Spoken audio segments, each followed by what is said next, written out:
नमस्ते। गायत्री मंत्र एक साथ।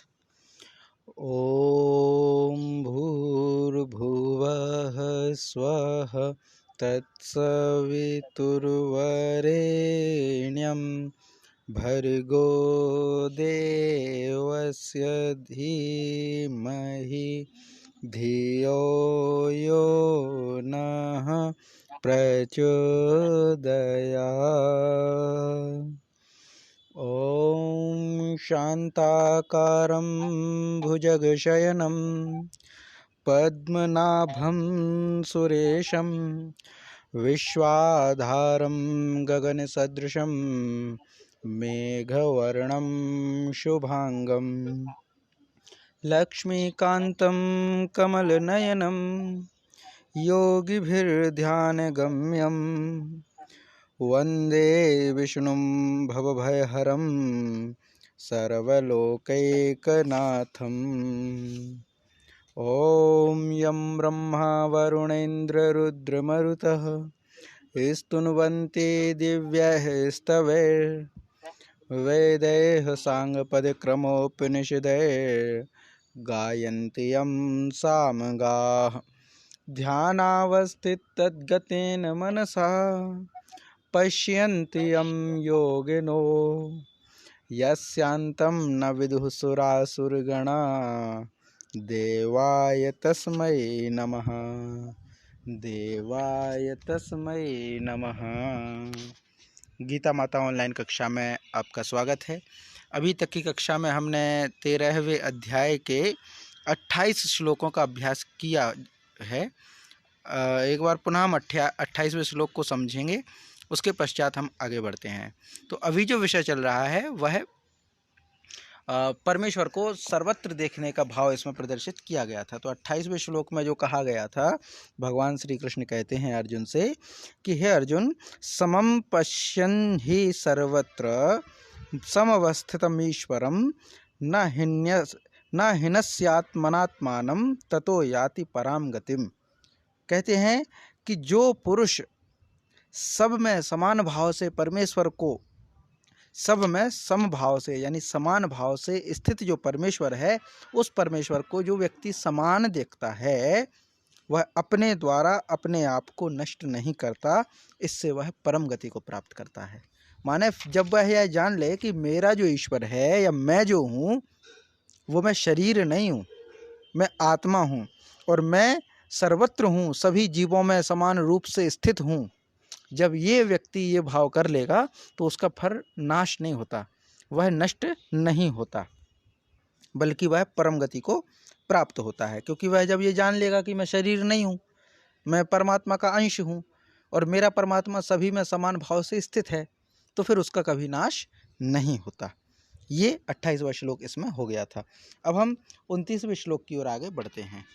तो 29वां जो श्लोक है जिसका हम आज से अभ्यास करेंगे, इसमें आगे क्या कहते हैं कि प्रकृत्येव च कर्माणि क्रियमाणानि सर्वशः यह पश्यति तथात्मानं अकर्तारं स पश्यति। प्रकृत्येव च कर्माणि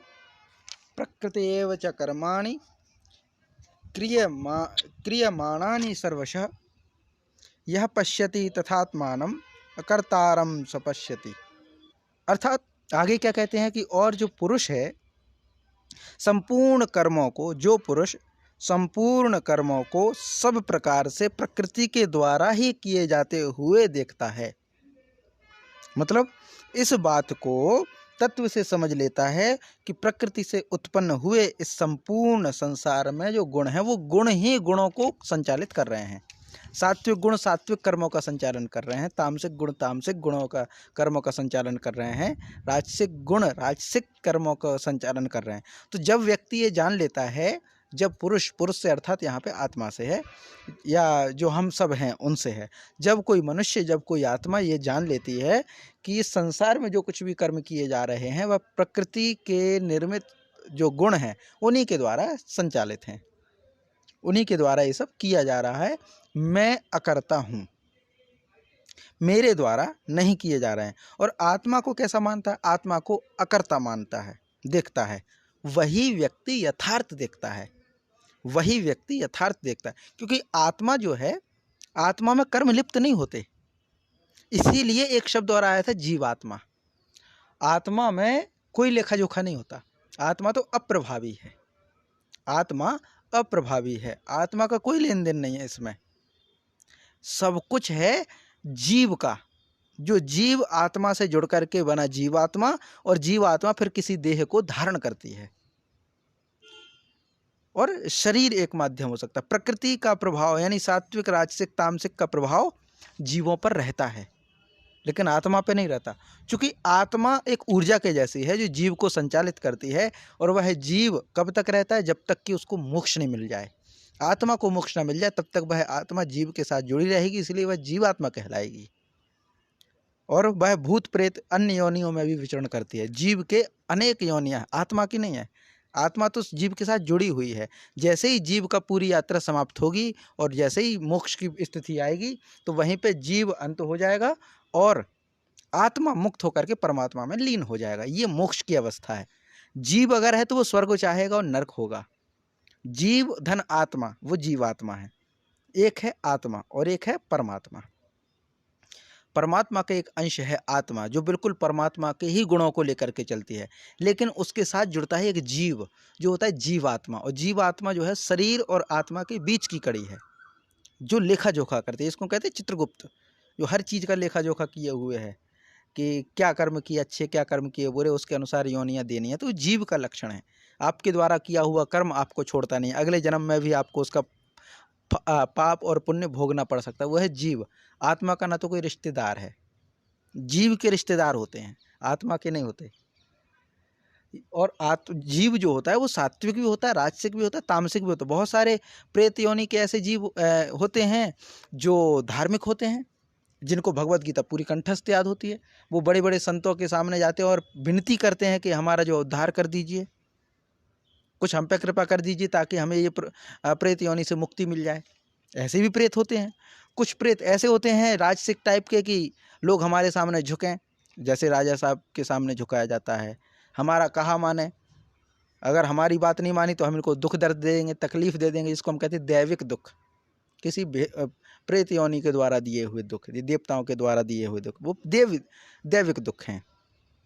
वो इस प्रकृति के भी रहते हैं। और कुछ होते हैं बहुत तामसिक प्रकृति के, जो उठा के पटक देते हैं कि तुमने जो ऐसा कर दिया, ऐसा कर दिया, शरीर में वास करेंगे, विषयों को भोगेंगे, क्योंकि उनकी तृप्ति नहीं हो पाई। अब हम कहें कि ये आत्माएं हैं ना, ये आत्माएं नहीं है।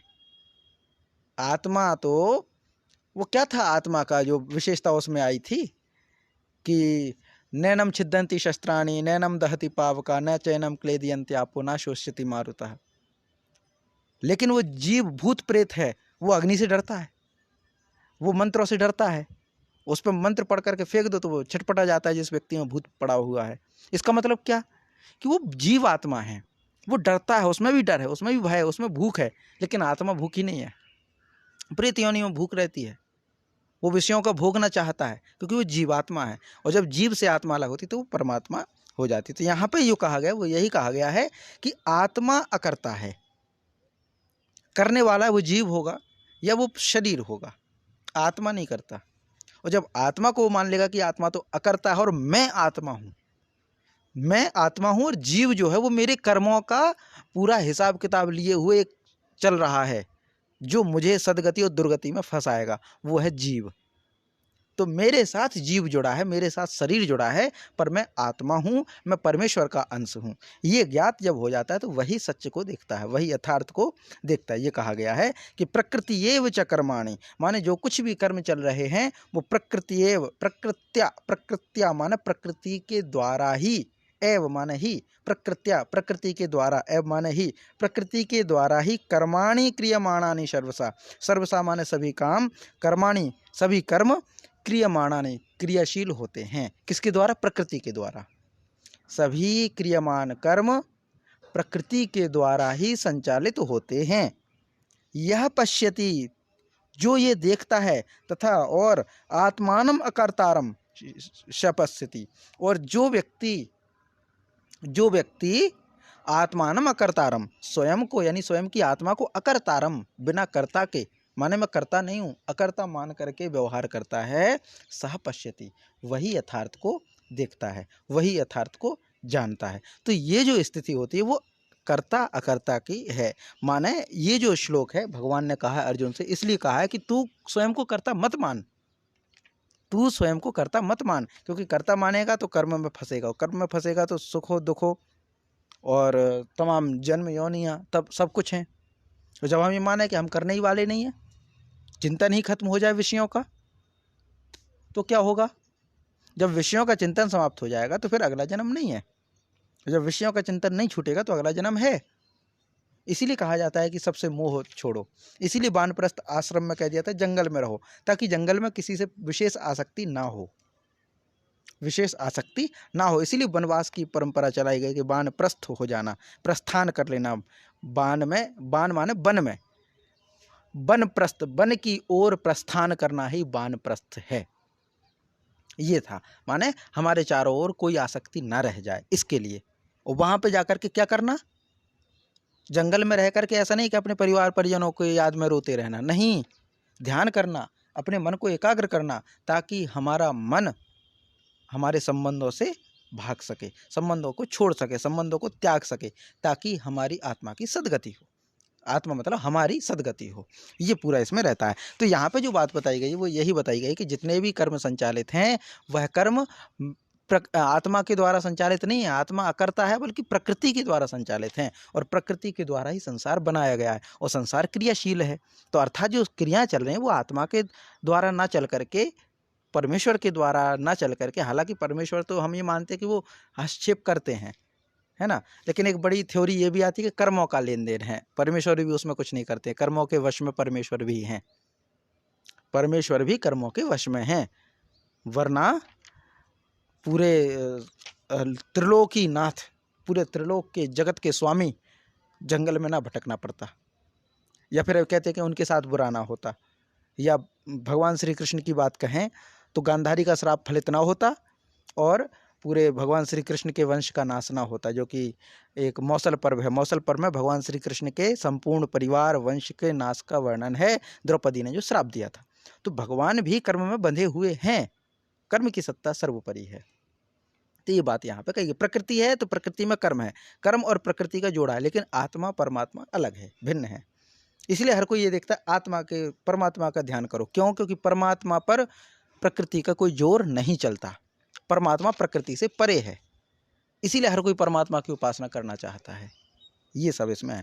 तो इसका हम पाठ करते हैं कि प्रकृत्येव च कर्माणि, प्रकृत्येव च कर्माणि क्रियमाणानि सर्वशः, क्रियमाणानि सर्वशः, यः पश्यति तथात्मानं, यः पश्यति तथात्मानं, अकर्तारं स पश्यति, अकर्तारं स पश्यति, प्रकृत्येव च कर्माणि क्रियमाणानि सर्वशः, यः पश्यति तथात्मानं, अकर्तारं स पश्यति, अकर्तारं स पश्यति। जी, इसका पाठ कीजिए माता जी। क्रियमाणेन सर्वशः, यः पश्यति तथात्मानं, अकर्तारं स पश्यति, प्रकृत्यैव च कर्माणि क्रियमाणानि सर्वशः, यः पश्यति तथात्मानं, अकर्तारं स पश्यति। जय मां। इसके पश्चात आगे है 30वां जो श्लोक है, इसमें कहते हैं यथाभूत पृथक भावम, यथाभूत पृथक भावम एकस्थम अनुपश्यति, यथाभूत पृथक भावम एकस्थम अनुपश्यति, ततएव च विस्तारम, ततएव च विस्तारम ब्रह्म संपद्यते तथा। यथाभूत पृथक भावम एकस्थम अनुपश्यति, ततएव च विस्तारम ब्रह्म संपद्यते तथा। अब इसमें क्या कहते हैं?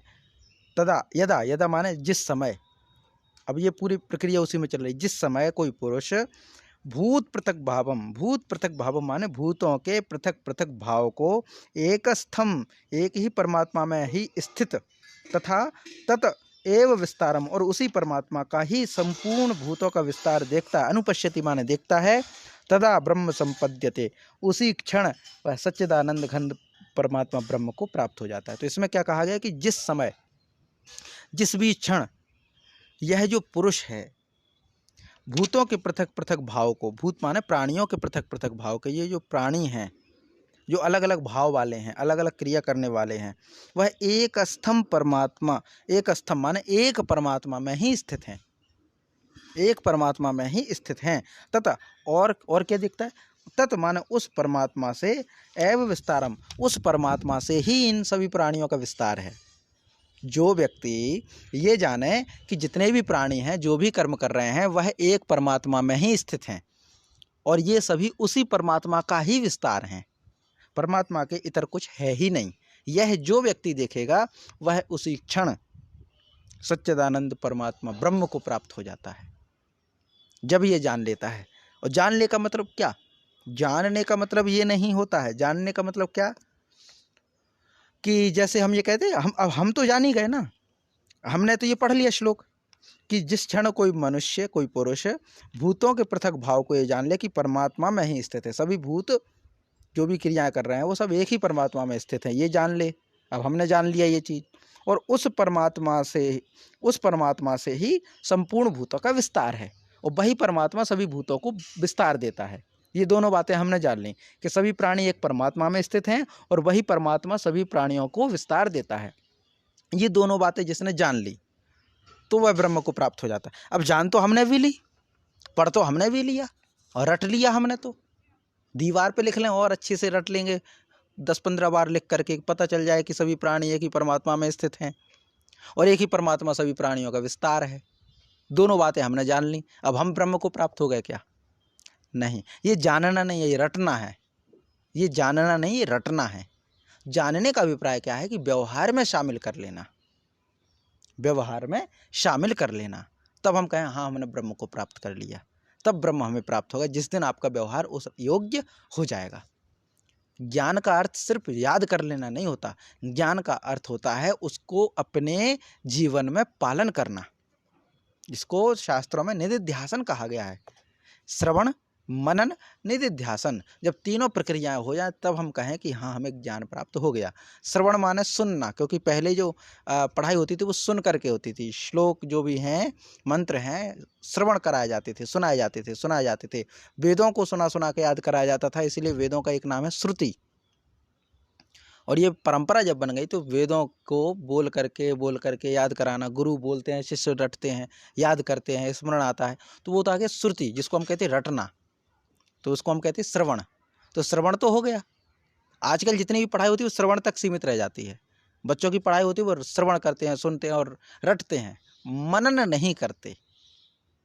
दूसरी स्टेप है मनन करना, माने उस पर चिंतन करना, उस पर विचार करना।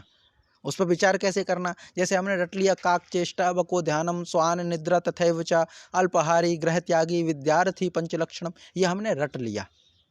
संधि समझ ली इसकी, कौन कौन सी संधि हैं, कहाँ कहाँ समास लगे हुए हैं, कौन कौन सी विभक्ति लगी हैं, व्याकरण एक पक्ष सब देख लिया। ये हुआ सिर्फ श्रवण, ये हुआ सिर्फ श्रवण। मनन का अर्थ क्या है? मनन का अर्थ ये है कि गृह त्यागी। अब गृह त्यागी का मतलब क्या होता है? जिसने घर त्याग दिया हो। तो भाई आज के समय में हम घर त्याग के कहाँ जाएं? हम तो हॉस्टल में नहीं जा पा रहे, तो घर त्यागने का मतलब क्या? तो अगर वो मनन करे इसमें कि घर त्यागने का मतलब क्या, तो घर त्यागने का मतलब घर की सुविधाओं को त्यागना। अपने जूते खुद उठा के रखो, अपने जूते खुद पॉलिश करो, अपने कपड़ों को खुद साफ़ करो, अपने खाना को खुद परोसो, अपने बर्तन खुद साफ़ करो। तो इसका मतलब अपना बिस्तर खुद लगाओ, खुद समेट के रखो। तो ये क्या हो गया? हमने घर की सुविधाओं को त्याग दिया, अर्थात गृह त्याग दिया। तो अब ये मनन हुआ ना। जब ये समझ लें कि गृह त्याग का मतलब क्या है, घर की सुविधाओं को त्यागना, जब हम यहाँ तक पहुँच गए तो हो गया मनन। चिंतन किया हमने उस ज्ञान पर, जो रटा था उस पर मनन किया, और फिर जब हमने ये जान लिया कि ऐसे गृह त्याग होता है, तो फिर हम उसी क्षण से अपना सामान उठा के रखने लग गए, अपने कपड़ों को धोना शुरू कर दिया, अपनी थाली भोजन की जो है उठा के साफ कर दी। जब ये हमने एक्टिंग में लाया तो हो गया निधिध्यासन। तो ये जो चीज़ है वही ये होता है। माने हमने पढ़ तो लिया कि सभी प्राणी एक ही परमात्मा में स्थित हैं, इस पर चिंतन करो, और चिंतन करने के बाद फिर निधिध्यासन तक पहुँचो कि इसका पालन कैसे करें। जब सभी प्राणी एक ही परमात्मा में स्थिर हैं तो फिर कैसे व्यवहार करें हम किसी के साथ, कैसे बुरा करें किसी के साथ, कैसे अच्छा करें किसी के साथ। ऐसा तो है नहीं कि हम जो है जीवों को मार मार के जो है सताते रहें, प्रताड़ित करते रहें और हम कहें कि नहीं हम तो ब्रह्म को प्राप्त हो गए क्योंकि हमने जो है ये जान लिया है कि ये सभी प्राणियों में एक ही ब्रह्म है। ये अर्थ नहीं रह जाता, ये अधूरापन है, ये अतिजल गगरी झलकत जाए, ये जैसी स्थिति है। तो ये जो यहाँ पे कहा गया है कि जब जिस क्षण, अब ये क्षण की बात कही गई है, जिस क्षण व्यक्ति ये जान लेता है, जानने से अर्थ क्या है, जिस क्षण व्यक्ति इस तरह का व्यवहार करना शुरू कर देता है कि सभी प्राणियों में अलग अलग भाव से एक ही परमात्मा, भले भाव अलग हो, भले गुण अलग हो प्राणियों के, लेकिन एक ही परमात्मा है और उस परमात्मा का ही संपूर्ण प्राणियों में विस्तार है। ये दोनों बातें जिस क्षण कोई व्यक्ति समझ लेता, जान लेता, व्यवहार करना शुरू कर देता है, उसी क्षण वह सच्चिदानंद ब्रह्म को प्राप्त कर लेता है। ये यहाँ पर अर्थ है इसका। तो इसका हम पाठ करते हैं। सरल सा अर्थ है कि जिस क्षण कोई प्राणी ये जान ले कि सभी भूत पृथक पृथक भाव से एक ही परमात्मा में स्थित हैं और वही परमात्मा का ही ये सभी विस्तार हैं, सभी प्राणी विस्तार हैं, ऐसा जिस दिन वह समझ लेता है, उसी समय वह ब्रह्म को प्राप्त हो जाता है। तो इसका हम पाठ करते हैं कि यदा भूत पृथक भावम, यदा भूत पृथक भावम एकस्थम अनुपश्यते तत एव च विस्तारम ब्रह्म संपद्यते तदा। यदा भूत पृथक भावम, यदा भूत पृथक भावम एकस्थम अनुपश्यते तत एव च विस्तारम ब्रह्म संपद्यते तदा, ब्रह्म संपद्यते तदा। जी, इसका पाठ कीजिए माता जी। यदा भूत पृथक भावम, यदा भूत पृथक भावम एकस्थम अनुपश्यति, एकस्थम अनुपश्यति तत एव च विस्तारम, तत एव च विस्तारम ब्रह्म संपद्यते तदा, ब्रह्म संपद्यते तदा। जय माँ।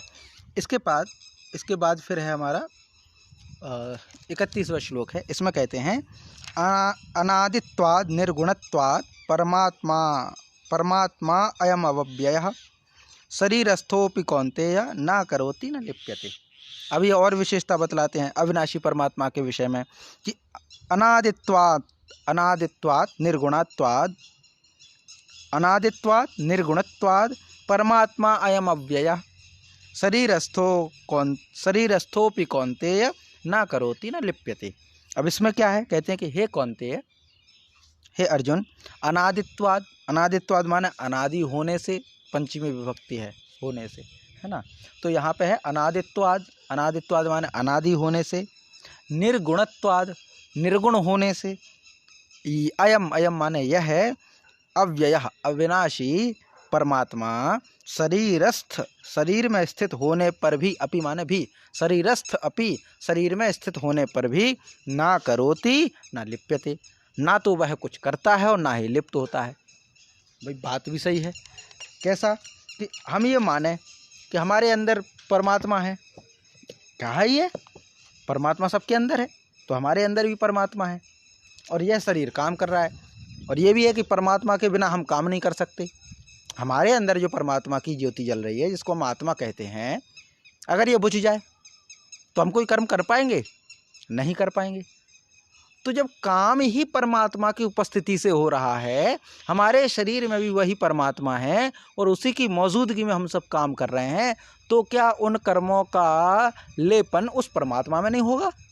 क्या वह परमात्मा उसका कारक नहीं हुआ, कर्ता नहीं हुआ, करने वाला? ये प्रश्न है। तो उसका उत्तर क्या देते हैं कि यह जो परमात्मा है वह कैसा है? अनादि है। अनादि का मतलब क्या है? इसका आदि नहीं है, माने शुरुआत का कोई पता नहीं है। सबसे पहले जो अणु बना होगा, परमाणु बना होगा, उसको भी बनाने वाला यही है, उससे भी पहले परमात्मा है। तो फिर आदि देखा किसने है? तो इसका कोई आदि नहीं है और इसीलिए इसको अनादि कहा है। और निर्गुणत्वात् माने ये गुणवान नहीं है, इसका कोई गुण नहीं है, निर्गुण है, ये अनादि है और निर्गुण है। माने इसका ना तो सात्विक गुण है, ना राजसिक गुण है, ना तामसिक गुण है। सांख्य दर्शन का बार बार नाम लेते हैं क्योंकि सांख्य कारिका में ये सब स्पष्ट रूप से कहा गया है कि पुरुष जो है, पुरुष के कोई गुण नहीं है, ना सात्विक है पुरुष, ना राजसिक है, ना तामसिक है। प्रकृति के गुण है सात्विक राजसिक तामसिक, पुरुष के गुण नहीं है सात्विक राजसिक तामसिक। पुरुष के तो कोई गुण ही नहीं है, निर्गुण है।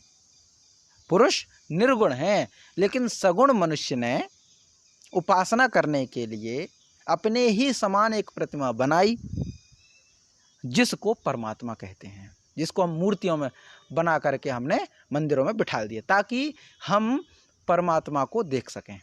अच्छा, अब ये भी प्रश्न है, क्या परमात्मा मनुष्य है? वो तो निराकार है। निराकार है, फिर मूर्ति हमेशा मनुष्य रूप में ही क्यों हम विराजमान करते हैं? जो निराकार परमात्मा है, जो निर्गुण परमात्मा है, उसकी मूर्ति मनुष्य की ही क्यों? ताकि हम उससे रिलेट कर पाएं, ताकि हम उससे रिलेट कर पाएं। रिलेट करने का मतलब कि हम ये जान पाएं कि मेरे ही जैसा है। मेरे जैसा है इसका मतलब क्या है? मैं भी परमात्मा के जैसा हूं। अर्थ तो यही हुआ, अर्थ तो यही हुआ ना कि अगर परमात्मा की छवि एक मनुष्य के जैसी है तो मैं भी एक मनुष्य हूं, अर्थात मैं भी परमात्मा की ही परछाई हूं, मैं भी परमात्मा हूं। माने मेरे जैसे मनुष्य सभी परमात्मा के अंश हैं।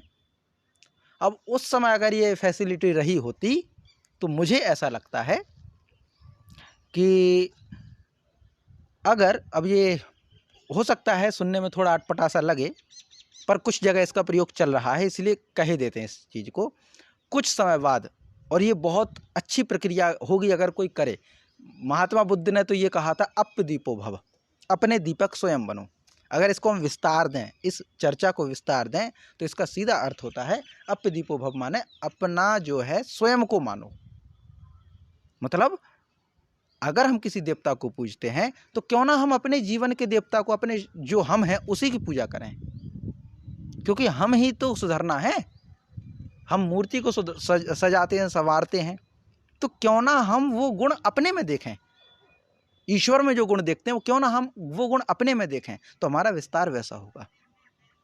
और कुछ स्थानों पे ये प्रक्रिया चल रही है। जैसे कई बार कहते हैं ना कि कांच देखो, दर्पण में खुद के चेहरे को देख करके प्रशंसा करो, इससे पॉजिटिविटी बढ़ती है। तो कुछ स्थानों पर ऐसा भी है कि ऊपर लिखा भटका हुआ देवता। शांति कुंज जो है, ये गायत्री परिवार का जो मुख्य आश्रम है शांति कुंज हरिद्वार में, वहाँ पर एक आदमकद मनुष्य की ऊंचाई बराबर कांच लगे हुए हैं, और वहाँ पे लिखा भटका हुआ देवता। कांच के ऊपर लिखा भटका हुआ देवता, माने इस कांच में जो दिख रहा है वो देवता है, लेकिन भटका हुआ है। तो मूर्ति मतलब क्या? हमने मनुष्य बनाया, मनुष्य की आकृति दी ईश्वर को, ताकि हम उससे जुड़ सकें। अगर इसको एक कदम और आगे बढ़ाया जाए कि मेरा मनुष्य, मेरी फोटो, मेरा मनुष्य मेरा ईश्वर है, आपका ईश्वर आपकी फोटो लगा लो, सामने वाला का ईश्वर वो अपनी फोटो लगा ले। बस अहंकार ना आना चाहिए, क्योंकि मेरी तस्वीर है, मैं ईश्वर हूँ तो सामने वाला भी ईश्वर ही है, ये मानना। ऐसा नहीं कि मैं ईश्वर हूँ तो मैं रौब झाड़ूंगा, एक गिलास पानी भर के लाओ या खाना परोस के दो, मैं ईश्वर हूँ। नहीं, हम ईश्वर हैं तो सामने वाला भी ईश्वर है। तो ये जो है कि परमेश्वर को हमने मनुष्य रूप में ही पूजा है, तो इसको हम एक कदम और बढ़ाएं तो बहुत सारी चीज़ें आसान हो सकते हैं। हो सकता है इसका विपरीत पक्ष भी हो, पर ऐसा लगता है। तो यहाँ पे जो बात कही गई है वो यही है कि वह जो ईश्वर है वो निर्गुण है, उसका कोई विशेष गुण नहीं है, वह निर्गुण है और अनादि है। अनादि माने इसका कोई आदि नहीं है। अब जब आदि नहीं है तो अंत नहीं है, क्योंकि भगवान श्री कृष्ण कह चुके हैं कि जो जन्म लेता है वो मरता भी है। तो भाई जिसका जन्म ही नहीं हुआ वो मरेगा क्या? जिसका आदि ही नहीं है तो अंत कैसे होगा? अंत तो उसी का होगा ना जिसका आदि है। तो ये कहा गया कि हे अर्जुन, वह जो परमेश्वर है वह अनादि है और निर्गुण है, इसीलिए यह अविनाशी है। गुणवान वस्तु का ही निर्गुण होगा। जो सुगंधित है वही दुर्गंध भी फैलाएगी, जो आकार है वही निराकार होगा, लेकिन जो पहले से ही निराकार है उसको क्या? तो वह अविनाशी है। अविनाशी से अभिप्राय उसका कोई व्यय नहीं होता, इसलिए वह अव्यय है।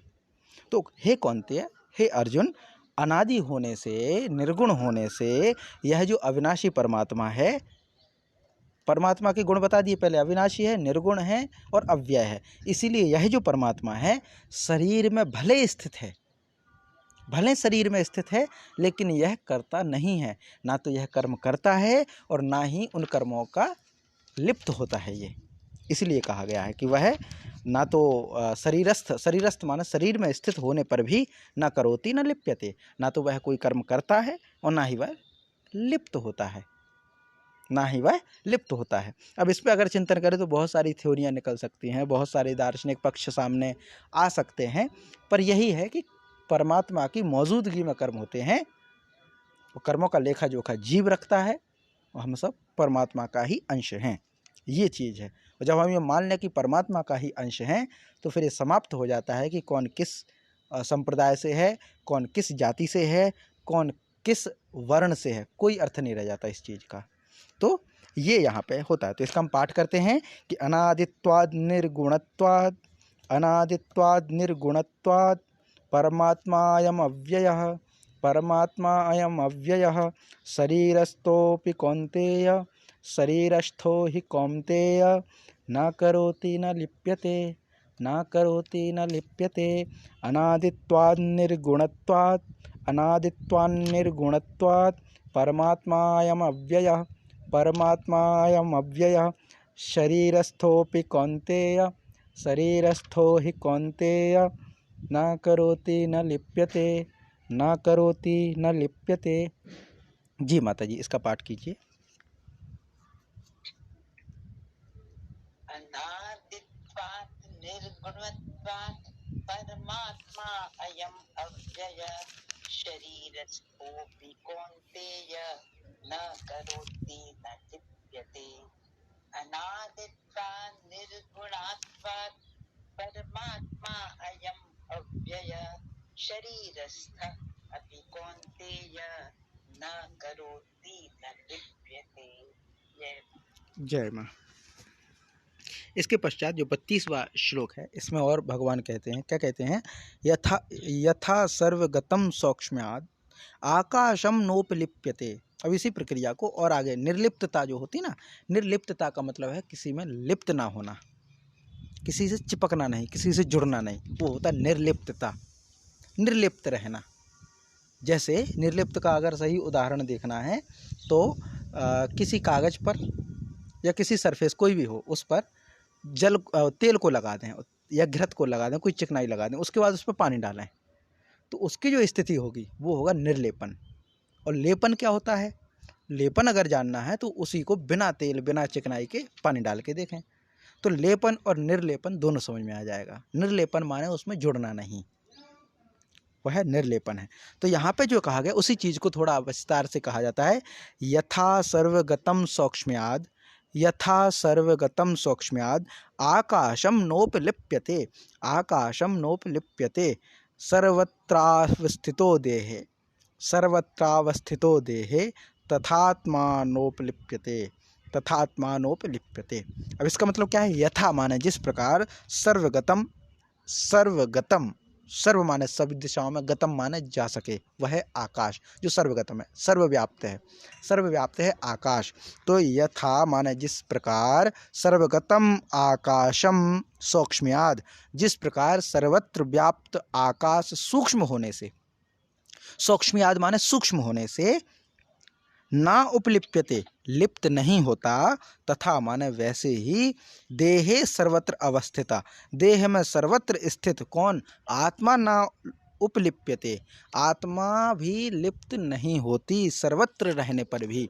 अब आत्मा ऐसी नहीं एक विशेष स्थान है, हाँ ठीक है, एक विशेष केंद्र हो सकता है, हम उसको मस्तिष्क मान सकते हैं, हम उसको आज्ञा चक्र मान सकते हैं, हम उसको ब्रह्मरंध्र मान सकते हैं, हम उसको जो है हृदय मान सकते हैं, अलग अलग स्थान हम मान सकते हैं आत्मा यहाँ, पर आत्मा तो सर्वत्र है, आत्मा तो सर्वत्र है, किसी एक विशेष स्थान पर नहीं है। हाँ वो ठीक है कि एक द्वार हो सकता है आत्मा का प्रवेश करने का और निर्गमन करने का, एक द्वार हो सकता है जिसको हम ब्रह्मरंध्र कह सकते हैं, जो हमारी शिखा स्थान, चोटी का स्थान होता है, जहाँ सहस्त्रार्ध चक्र है, उसको हम मान सकते हैं कि आत्मा का प्रवेश द्वार है और निकास का द्वार है, इसको हम मान सकते हैं। लेकिन फिर भी आत्मा सर्वत्र है, हमारे संपूर्ण शरीर में आत्मा व्याप्त है, हमारी उंगलियों में है, हमारे नख में है, हमारे केशों में है, रोमों में है, सर्वत्र है आत्मा। तो यहाँ पे क्या तर्क दिया गया कि जिस प्रकार आकाश बहुत सूक्ष्म होने से यह पृथ्वी में लिप्त नहीं होता, जल में लिप्त नहीं होता, अग्नि में लिप्त नहीं होता, वायु में लिप्त नहीं होता, ये अलग अलग रहता है, सबसे निर्लिप्त रहता है। आकाश बहुत सूक्ष्म है, आकाश बहुत सूक्ष्म है, आकाश कोई पदार्थ नहीं है, इसीलिए चारवाक ने इसको नहीं माना। चारवाक कहते चार पदार्थ हैं, चारों की अनुभूति होती है, पांचवें पदार्थ की अनुभूति नहीं होती है, क्योंकि इसका प्रत्यक्षीकरण नहीं हो पाता। इसलिए हम आकाश को पंचतत्व में, पंचतत्व नहीं मानेंगे। आकाश को हम कोई उपस्थित वस्तु नहीं मानेंगे, ये कुछ है। पृथ्वी की अनुभूति होती है इसलिए पृथ्वी है, जल की अनुभूति हो पाती जल है, अग्नि की अनुभूति हो पाती इसलिए अग्नि है, और वायु की अनुभूति हो इसलिए वायु है। क्योंकि चारवाक दर्शन कहता है प्रत्यक्षमेव प्रमाणम, जो प्रत्यक्ष है वही प्रमाण है, और दूसरा प्रमाण नहीं है, अनुमान कोई प्रमाण नहीं है, प्रत्यक्ष ही है। इसलिए वो चार पदार्थों को मानते। पांचवा जो आकाश तत्व है उसका कोई अनुभूति नहीं हो पाती, और यह तत्व सब में होने के बावजूद भी लिप्त नहीं होता। वायु में आकाश है, जल में भी बुलबुलों के रूप में आकाश है, पृथ्वी में भी आकाश है, अग्नि में भी आकाश है, लेकिन वह सबसे अलग है। पृथ्वी में आकाश होने पर भी हम कहते हैं पृथ्वी में आकाश का अंश है, ये नहीं कह देते कि नहीं पृथ्वी ही पृथ्वी, आकाश नहीं है। अगर आकाश पृथ्वी में मिल जाता तो आकाश का कोई अस्तित्व ही नहीं रहता। अगर वही आकाश अग्नि का आकाश अग्नि में मिल जाता, लिप्त हो जाता, तो अग्नि ही अग्नि होती, आकाश नहीं होता। अगर आकाश वायु में लेपन हो जाता, आकाश अगर वायु में लिप्त हो जाता तो वायु ही वायु होती, आकाश का कोई अस्तित्व नहीं होता। लेकिन आकाश तत्व जो है वह बहुत सूक्ष्म है, इसलिए वह किसी से लिप्त नहीं होता। ठीक उसी प्रकार आत्मा जो है वह बहुत सूक्ष्म है, इसीलिए यह पूरे शरीर में होने पर भी यह किसी से लिप्त नहीं होती, यह किसी से लिप्त नहीं होती, सर्वत्र है, संपूर्ण देह में व्याप्त है यह आत्मा, उसके बावजूद भी यह कहीं लिप्त नहीं होती। अब एक छोटा सा अनुभव ध्यान आ रहा है। एक समय वर्धा में था, सेवाग्राम वर्धा, वहाँ पर एक साथी मिले। अब कितना सच है कितना झूठ है वह तो वही जाने, वो अब इसकी प्रामाणिकता नहीं है, पर उनके साथ बैठकर के जो अनुभव मिला, एक साथी थे, उनका नाम स्मरण नहीं आ रहा है, वह जो है उनका अपना अनुभव ये है कि एक बार उनकी मृत्यु हो चुकी थी, और मृत्यु होने के बाद वह पुनः जीवित हुए हैं। तो मृत्यु किस प्रकार होती है उनको पूरा सब याद है। तो उनके अनुसार वो जो बताते हैं, बहुत सारे अनुभव बताए, उसमें से एक अनुभव है जो ये सिद्ध करता है कि आत्मा सर्वत्र है। वो ये बतलाते हैं कि आत्मा जब निकलती है, जब हमारी मृत्यु होती है, तो पैरों के तलवों से पीड़ा उत्पन्न होती है, पैरों के तलवों से पीड़ा उत्पन्न होती है, और वह पीड़ा एक लहर के जैसे उठती है, और जहाँ से वो पीड़ा मतलब वो दर्द समाप्त, तो वहाँ जीवन समाप्त। माने जैसे तलवों से ऊपर जब वह पीड़ा निकलती है तो तलवों में कोई अंश नहीं रह जाता, तलवे निर्जीव हो जाते हैं। फिर वह पीड़ा ऊपर चढ़ती हुई निकलती हुई वह पीड़ा इतनी, और फिर मस्तिष्क का जो ब्रह्मरंध्र है वहाँ से निकल जाती है वह पीड़ा, वह आत्मा। तो कहने का मतलब क्या है, पैरों के तलवे में भी आत्मा थी, हाथों के तलवों में भी आत्मा थी, संपूर्ण शरीर में वह आत्मा थी, लेकिन वह एक समेटते हुए अपने आप को और ब्रह्मरंध्र से निकल जाती। ये उनका अपना अनुभव था। जैसा भी रहा हो, सच है झूठ वह जाने, पर उनके अनुसार ये बताया गया। तब से फिर ऐसा विचार आया कि भले आत्मा का एक अंश हो, ईश्वर का एक स्थान बता दिया जाए भले कैसा भी, लेकिन उसका अंश, आत्मा का जो प्रभाव है वो संपूर्ण शरीर में रहता है। आत्मा सर्वत्र रहती है, लेकिन वह लिप्त नहीं होती, वह शरीर नहीं बन जाती, उसका स्वयं का अपना अंश रहता है। ये कहने का मतलब इसमें है। तो क्या कहा है कि इसमें जो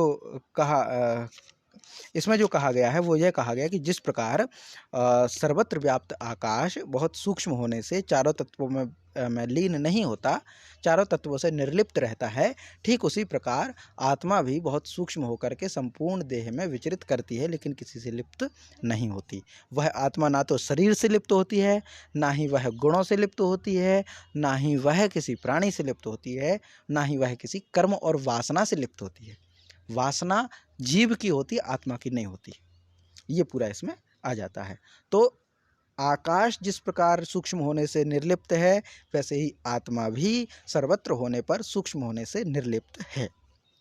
तो इसका हम पाठ करते हैं कि यथा सर्वगतम सौक्ष्म्यादाकाशम नोपि लिप्यते, यथा सर्वगतम सौक्ष्म्यादाकाशम नोपि लिप्यते, सर्वत्रावस्थितो देहे तथात्मानोपि लिप्यते, सर्वत्रावस्थितो देहे तथात्मानोपि लिप्यते। जी, इसका पाठ कीजिए माता जी।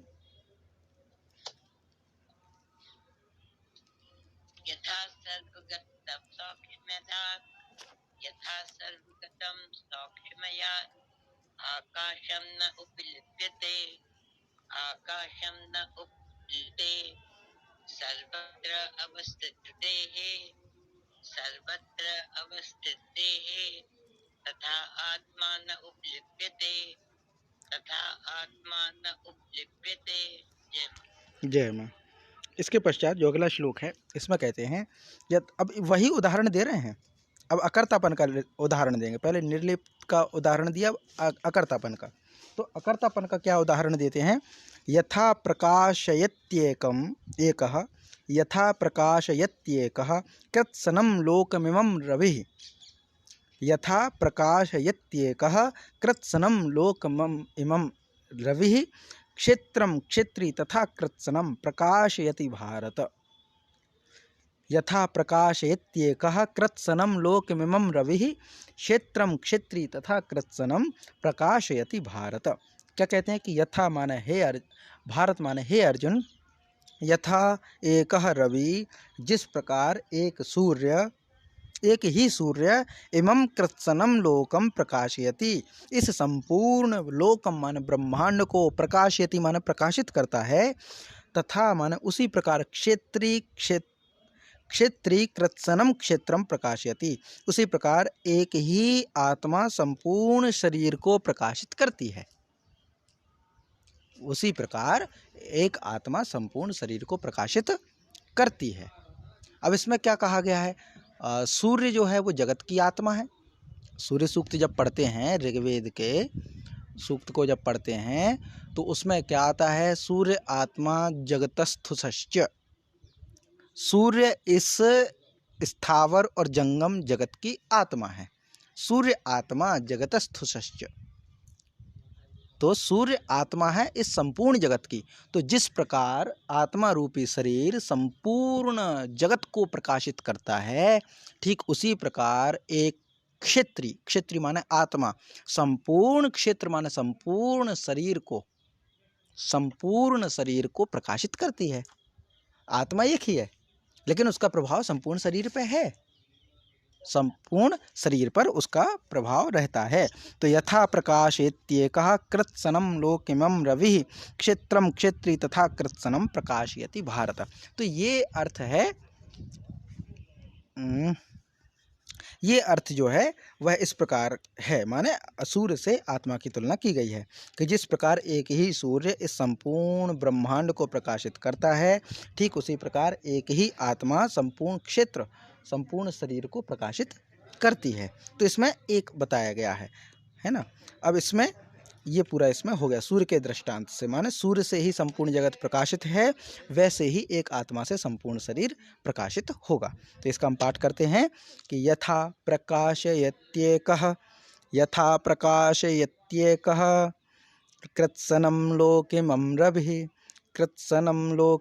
रविः क्षेत्रं क्षेत्री तथा कृत्सनं क्षेत्रं क्षेत्री तथा कृत्सनं प्रकाशयति भारतः। यथा प्रकाशयत्येकः कृत्सनं लोकमिमं रविः क्षेत्रं क्षेत्री तथा कृत्सनं प्रकाशयति भारत। जी, इसका पाठ कीजिए माता जी।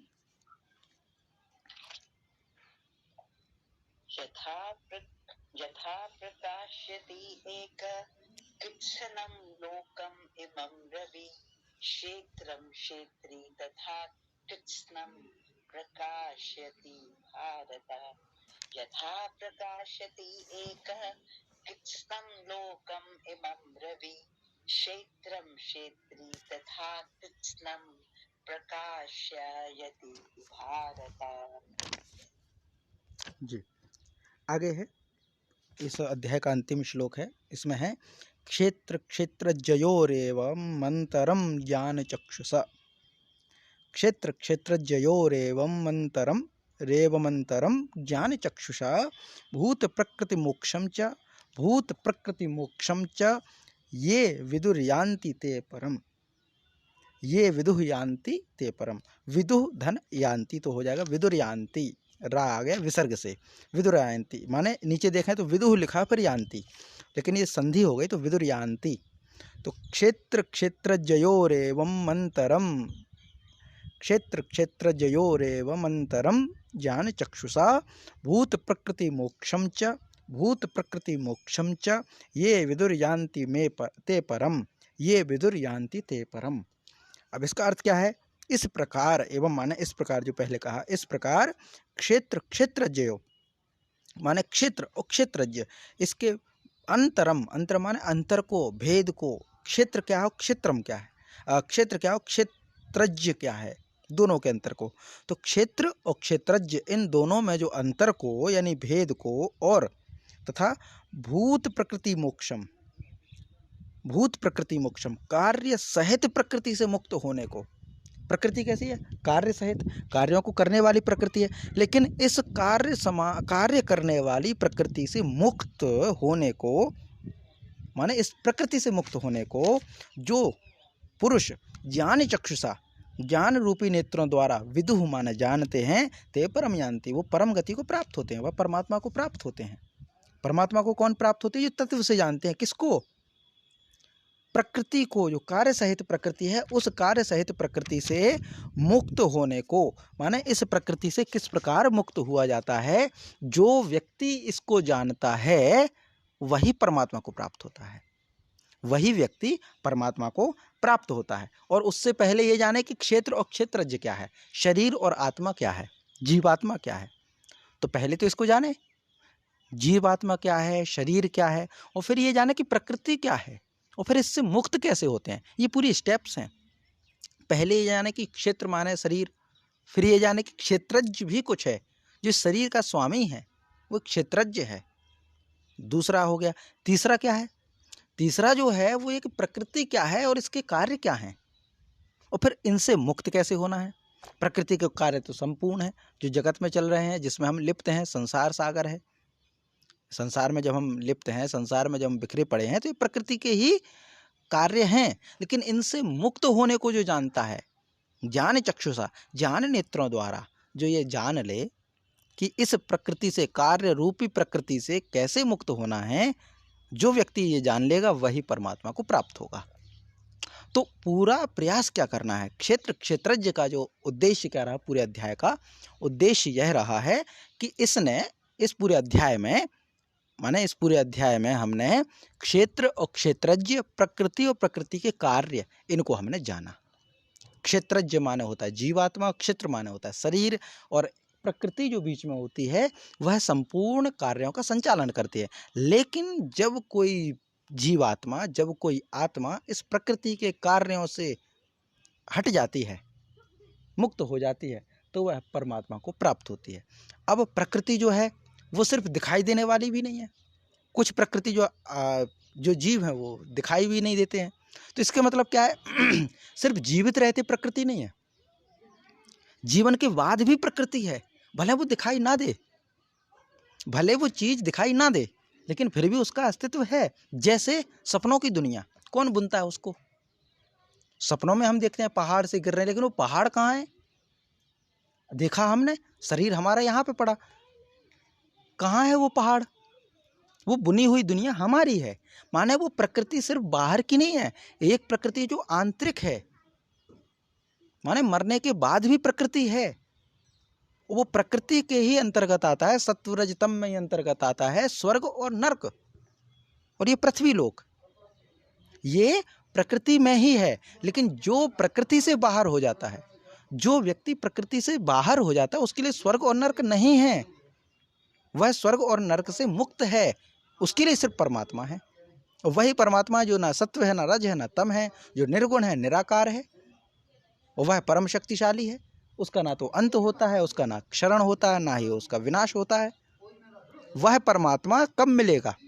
स्वर्ग प्राप्त करना अलग चीज है, स्वर्ग प्राप्त करना अलग चीज है, परमात्मा प्राप्त करना बिल्कुल अलग चीज है। इसको ठीक वैसे ही समझें कि धन प्राप्त करना स्वर्ग प्राप्त करने के समान है। धन प्राप्त करना माने स्वर्ग प्राप्त करना, और नरक प्राप्त करना माने ऋण प्राप्त करना, कर्जा। ऐसे समझें, कर्जा माने नरक और धन की प्राप्ति माने स्वर्ग। लेकिन परमात्मा को प्राप्त करना माने शांति प्राप्त करना। स्वर्ग से परमात्मा मिल जाएगा संभव नहीं है। धन से सुख और शांति मिल जाएगी, संभव नहीं है। धन से सुविधा मिल सकती है धन से सुविधा मिल सकती है, लेकिन सुख नहीं मिल सकता।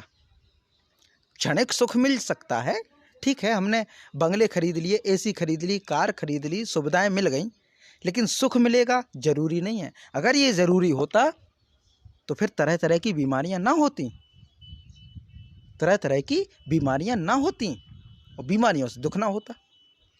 तो धन से सुख मिलेगा कन्फर्म नहीं है। सुविधा मिल जाएगी वो ठीक है, लेकिन सुविधा में सुख है ये जरूरी नहीं है। बिस्तर होने से नींद आ जाएगी जरूरी नहीं है, भोजन होने से भूख मिल जाएगी जरूरी नहीं है। तो ये अंतर है इसमें। तो क्षेत्र अलग है, क्षेत्रज्ञ अलग है। तो जो क्षेत्र और क्षेत्रज्ञ को समझे, प्रकृति को समझे, प्रकृति के कार्यों को समझे और इनसे अलग होना भी समझे, और जैसे ही वो अलग होने को जान जाएगा वह परमात्मा को प्राप्त कर जाएगा। तो परमात्मा अलग है, स्वर्ग अलग है जी। तो ये इसका हम पाठ करते हैं। ये अंतिम श्लोक था इस 13वें अध्याय का। तो इसका पाठ करते हैं कि क्षेत्र क्षेत्रज्ञयोरेवम् अंतरम ज्ञान चक्षुषा, क्षेत्र क्षेत्रज्ञयोरेकम क्षेत्र क्षेत्रज्ञयोरेवम् अंतरम ज्ञान चक्षुषा, भूत प्रकृति मोक्षम च भूत प्रकृति मोक्षम च ये विदुर्यान्ति ते परम, ये विदुर्यान्ति ते परम।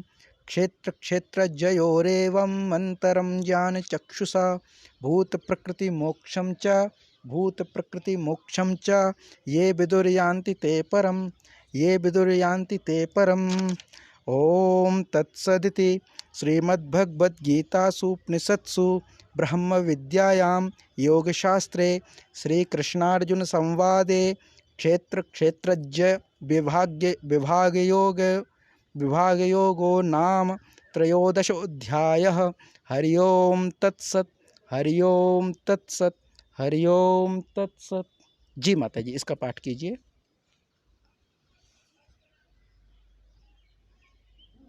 क्षेत्र क्षेत्रज्ञयोर एवं क्षेत्र क्षेत्रज्ञयोर एवं क्षेत्र क्षेत्रज्ञयोर एवं अंतरम ज्ञान चक्षुषा, अंतरम ज्ञान चक्षुषा, भूत प्रकृति मोक्षम च भूत प्रकृति मोक्षम च ये विदुर्यान्ति ते परम, ये विदुर्यान्ति ते परम। जय माँ। तो हमारा ये जो अध्याय है 13वां अध्याय, जो क्षेत्र क्षेत्रज्ञ विभाग योग नाम से था, उसका समापन यहीं पर होता है। आपकी कुछ शंकाएं हो, प्रश्न हो तो आप रख सकते हैं, बाकी फिर कक्षा समाप्त करें। जी, शांति पाठ करते हैं। ओम सहनाववतु सहनौ भुनक्तु सह वीर्यंकरवावहै तेजस्वनावधीतमस्तु मा विद्विषावहै। ओम शांति शांति शांति। जी नमस्ते माता जी।